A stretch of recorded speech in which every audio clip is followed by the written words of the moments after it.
बिस्मिल्लाहिर्रहमानिर्रहीम रब्बि इश्रह ली सदरी वयस्सिर ली अमरी वाहलुल उक़दतम मिन लिसानी यफ़क़हू क़ौली। अस्सलाम वालेकुम रहमतुल्लाहि व बरकातहू। उम्मीद करता हूं आप सब खैरियत से होंगे, अपने घरों में खुश होंगे, महफूज होंगे। अल्लाह ताला आपको सलामत रखे, अल्लाह ताला खुश रखे, अल्लाह ताला आपको कामयाबी कामयाबी से नवाजे। आज चलते हैं chapter number 6 work and energy, जो कि 9th क्लास का हमारे पास चैप्टर है। चैप्टर 5 तक मैंने बुक को कंप्लीट कर लिया था अल्हम्दुलिल्लाह। फिर मुझे ख्याल आया कि बाकी बुक को भी कंप्लीट कर लेते हैं, तो वर्क एंड एनर्जी कोशिश होगी 9th का भी लेक्चर बीच में स्टार्टअप में रखता रहूं। तो वर्क एंड एनर्जी में टॉपिक क्लियर करेंगे। आज हम वर्क का करेंगे इंशाल्लाह, काइनेटिक एनर्जी का क्लियर करेंगे, डिफरेंट टाइप्स ऑफ एनर्जी को डिस्कस कर लेंगे थोड़ा सा। सबसे पहले ये डिस्कस करते हैं कि चैप्टर नंबर 6 में वर्क एंड एनर्जी क्या है। चैप्टर 6 सिर्फ बेस करता है इन दो पॉइंट्स पे, वर्क और एनर्जी पे। ज्यादातर चैप्टर आपका जो बेस करता है वो इस टॉपिक पे पढ़ता है, एनर्जी पे, जिसमें टाइप्स ऑफ एनर्जी पढ़ेंगे, एनर्जी की कंजर्वेशंस पढ़ेंगे, पोटेंशियल एनर्जी से काइनेटिक एनर्जी में चेंजिंग पढ़ेगे, और फर्दर इसमें टाइप्स पढ़ेंगे। फिर इन जाके हम इनकी रिएक्शंस पढ़ेंगे। हम ये पढ़ेंगे कि आपके पास रिन्यूएबल सोर्सेज कौन से हैं और अनरिन्यूएबल सोर्सेज कौन से हैं। ठीक है, मींस कि आपके पास कौन सी एनर्जीज ऐसी हैं जिनको आप दोबारा यूज कर सकते हैं, या कौन सी ऐसी हैं जिनको दोबारा यूज नहीं किया जा सकता है। और फिशन फ्यूजन रिएक्शन को भी चला इसमें हाउस हम देख सकेंगे इसमें।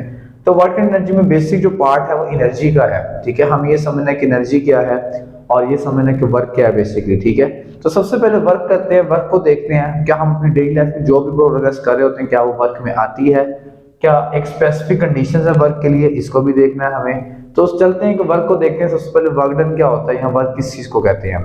By the definition of work, work कहा जाता है कि अगर आप किसी बॉडी पे फोर्स लगाते हैं, कंसीडर कर लेते हैं हम अगर मेरे पास ये एक बॉडी है जिसका कुछ मास है, ठीक है, और जाहिर सी बात है इस बॉडी का कुछ ना कुछ वेट भी होगा, W = mg। अगर इस बॉडी पे इस डायरेक्शन में फोर्स लगाई जा रही है और ये इसी डायरेक्शन में कुछ डिस्प्लेसमेंट कवर कर रही है, डिस्प्लेसमेंट को x कह सकता हूँ, s कह सकता हूँ, d कह सकता हूँ, आप जो मर्जी कह लें, इसको जो इश्यू नहीं है, क्योंकि इनके यूनिट सेम है मेरे पास। वर्क डन कहता है अगर आप किसी बॉडी पे एक एक्सटर्नल फोर्स अप्लाई करें, F अप्लाई करें, और फोर्स अप्लाई करने से उस बॉडी के अंदर एक फोर्स अप्लाई करने से वो बॉडी मूव करती है in the direction of displacement, मतलब मैंने फोर्स उस तरफ को लगाई और उसी तरफ को बॉडी कुछ डिस्प्लेसमेंट कवर करती है, तो दैट्स मीन इसमें क्या है, आपके पास इस बॉडी ने वर्क डन किया है। मैं अगर इसको फोर्स लगाता हूँ ये उधर को मूव कर जाता है, तो इसमें कि आपने जिस डायरेक्शन में फोर्स लगाई है, ठीक है। वर्क डन बेसिकली है क्या, वर्क डन बेसिकली यही है कि force apply on the body and if it covers the some displacement in the direction of force, then we can say that this is work done। तो यहां से work done के लिए अगर formula को ड्राइव किया जाए,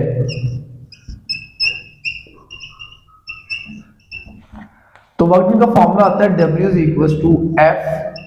F.S। ठीक है, F.D भी लिखा जाता है, F.S भी लिख सकते हैं, डिस्प्लेसमेंट है जहां पे ये आपके पास हमें पता है फोर्स है। ठीक है, ये मेरे पास क्या है, फोर्स, और ये डिस्प्लेसमेंट है। ठीक है, इसकी भी एनिमेशन मिलेगी तो मैं इंशाल्लाह ऐड अप कर दूंगा। Work done = F.S। ठीक है, जब आप डॉट खत्म करते हैं तो ये फॉर्मूला बन जाता है F.S cos θ। ठीक है, जहां पे थीटा स्पेसिफाई करेगा कि आपकी डायरेक्शन क्या है या कॉस एंगल क्या बन रहा है, ये आपको फॉर्मूला आ जाएगा W = F.S cos θ। ठीक है, ये तो मेरे पास उस बॉडी के लिए या उन बॉडीज के लिए वर्क डन है जहां पे मैंने फोर्स भी उसी डायरेक्शन में लगाई है और बॉडी उसी डायरेक्शन में मूव कर रही है। ठीक है, मतलब जिस डायरेक्शन में मैंने फोर्स लगाई उसी डायरेक्शन में अगर बॉडी मूव कर रही है तो it's means that it has some work done, it covers some work done, it does some work done, इसने कुछ वर्क डन किया है। क्या हमारी डेली लाइफ में ऐसा होता है कि हम कुछ वर्क डन कर रहे होते हैं, कहते हैं ना मैंने काम कंप्लीट कर लिया, ऐसा तो नहीं हो रहा होता। बेसिक वर्क डन वो ही है जब आप किसी चीज पे फोर्स लगा रहे हैं डायरेक्शन में और वो कुछ डिस्प्लेसमेंट कवर कर रही है, it means it does some work done. ठीक है, इसने कुछ वर्क डन कर लिया है। तो W = F.S cos θ आ गया आपके पास उन बॉडीज के लिए जहां पे जिसमें मैंने डायरेक्शन में फोर्स लगाई उसी डायरेक्शन में बॉडी डिस्प्लेसमेंट कवर कर रही है। अगर हमारी डेली लाइफ में एक केस ऐसा आता है, हम अक्सर अपनी ग्रोसरी शॉप्स पे जाते हैं ना जब, तो वहां से हम अपनी ट्रॉली पकड़ते हैं और जाके शॉपिंग वगैरह करके आ जाते हैं वापस। ठीक है, और जब हम उसको वापस ला रहे हैं तो हमारा अंदाज कुछ इस तरह का होता है कि हम इस तरह चल रहे होते हैं। मींस कि फर्ज करें अगर आपकी ट्रॉली को एग्जांपल कर लिया जाए कि ये आपके पास वो ट्रॉली है, ठीक है, और मैंने उसको यहां से पकड़ा हुआ है, मतलब उसका एंड से यहां से पकड़ा हुआ है, तो फोर्स तो मैं इस डायरेक्शन में लगा रहा हूं लेकिन डिस्प्लेसमेंट इस डायरेक्शन में कवर हो रहा होता है। देखिए फर्ज करें अगर ये बॉडी मास m है, ट्रॉली है, इसको मैं फोर्स लगा रहा हूँ, यहाँ से ऐसे मैं मूव कर रहा हूँ इसको, तो मेरा हाथ जो है वो तो इंक्लाइंड प्लेन पर है, मींस कि जो मैंने फोर्स लगा रहा हूँ वो तो इस तरह अपवर्ड है, इंक्लाइंड पे है यहाँ पे, ठीक है। और डिस्प्लेसमेंट बॉडी कवर कर रही है एक्स एक्सिस पे आपके पास, ठीक है। तो ये मेरे पास क्या है, यहाँ पे मेरे पास इंक्लाइंड प्लेन में जो वैल्यू आ जाती है, तो इंक्लाइंड प्लेन में जब वैल्यू आएगी तो ये देखें ये एक एंगल क्रिएट करेगा यहाँ पे थीटा, ठीक है। ये आपके पास क्या बन जाएगी फोर्स F, ये फोर्स कौन सी बन जाएगी Fx, और अगर इस फोर्स को मैं यहां ड्रा कर दूं तो ये बन जाएगी Fy। तो Fx Fy यानी जिस भी कंपोनेंट पर वर्क डन हो रहा है उस कंपोनेंट के अकॉर्डिंग वर्क डन आप फाइंड आउट कर लें। अगर Fx पे हो रहा है तो हम उसको लिख सकते हैं Fx F cos of theta, अगर बॉडी का वर्क डन हो रहा है y पे तो F sin of थीटा। ये है for the inclined plane. Inclined plane है, इंक्लाइंड प्लेन वो होता है जिसमें आपके पास जो है एंगल कुछ क्रिएट होता है, इंक्लाइंड प्लेन होता है इस तरह स्लोप में या कर्व में होता है, इस तरह स्लोप होती है बेसिक इंक्लाइंड प्लेन में। तो इंक्लाइंड प्लेन के लिए वर्क डन मेरे पास ये आ गए बच्चे कि आपके पास Fx F cos थीटा और Fy F sin थीटा। ये तो बेसिक था वर्क हमने डिस्कस कर लिया।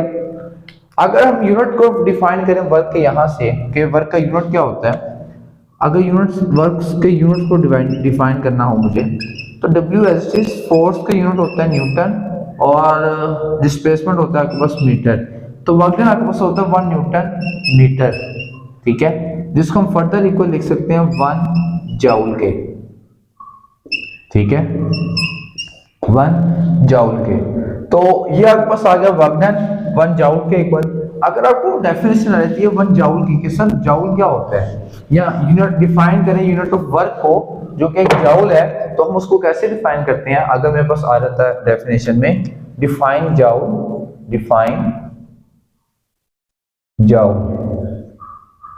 ठीक है, अगर आपके पास ये आ जाता है कि डिफाइन करें जूल को, क्योंकि ये भी क्वेश्चन आ सकता है कि जूल को डिफाइन करें या यूनिट ऑफ वर्क को डिफाइन करें, तो define joule and unit of और यूनिट ऑफ वर्क, इन दोनों को डिफाइन करें। अच्छा, अब इनको जूल को कैसे डिफाइन करना है, हमने भी पढ़ा कि 1 जूल जो है 1 joule is equals to 1 Newton metre के, ठीक है। तो हम क्या कहेंगे, व्हेन वी अप्लाई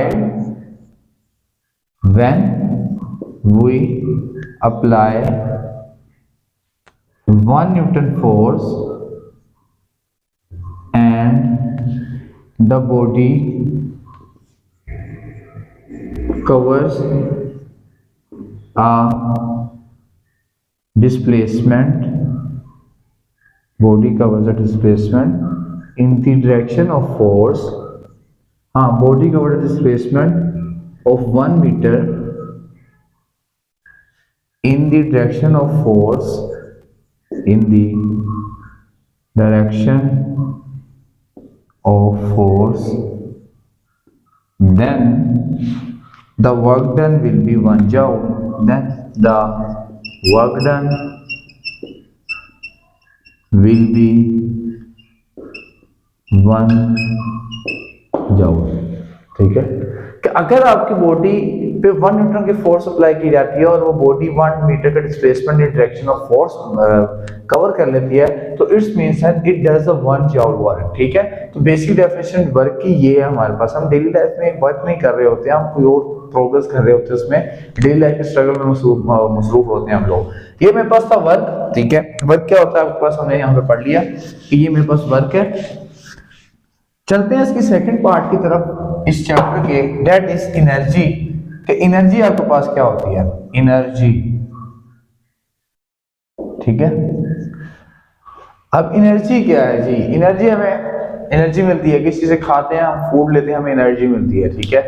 और फर्दर हम प्रोग्रेस करते हैं, हमें एनर्जी मिलती है, ठीक है। एनर्जी किस चीज के लिए चाहिए होती है, हमें कोई ना कोई काम करने के लिए। अगर मैं स्टैंड अप पे खड़ा हूं तो मैं खाना वगैरह खा के, मतलब मुझे एनर्जी चाहिए थी, मैं स्टैंड अप हो गया।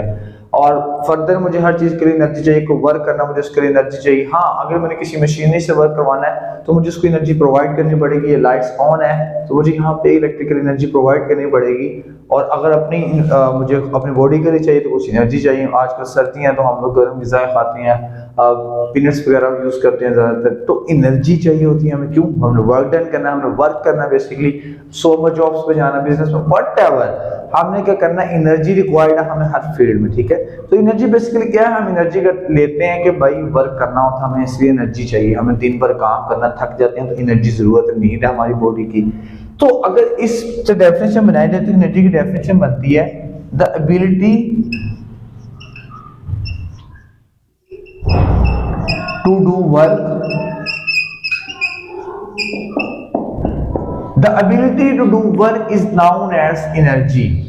किसी बॉडी की वर्क करने की एबिलिटी को हम कहते हैं एनर्जी कहते हैं। अगर मैं यहाँ पर खड़ा हूँ, काम कर रहा हूँ, तो एनर्जी है हमारी। अक्सर एनर्जी डाउन होती है रमजान में, जरा एंडिंग के टाइम में, मतलब जब रोजा इफ्तार होने वाला होता है या हम सारा दिन काम करते रहते हैं तो एनर्जी डाउन हो जाती है, हमें वहाँ पे एनर्जी चाहिए। मतलब अब हमारे में एबिलिटी नहीं, सलाहियत नहीं होती कि बाहर से हम जग उठा के रख सकें। तो एबिलिटी टू डू वर्क क्या हो, बेसिकली मेरे पास एनर्जी है, ठीक है।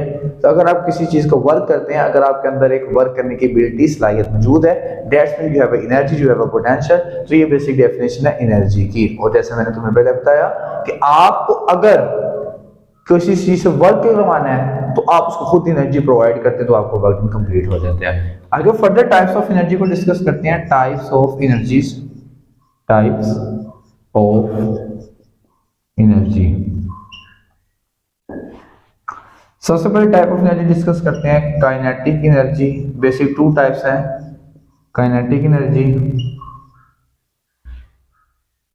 ठीक है। बेसिकली अगर टाइप्स में देखा जाए तो सबसे पहले टाइप आपके पास आती है मैकेनिकल एनर्जी।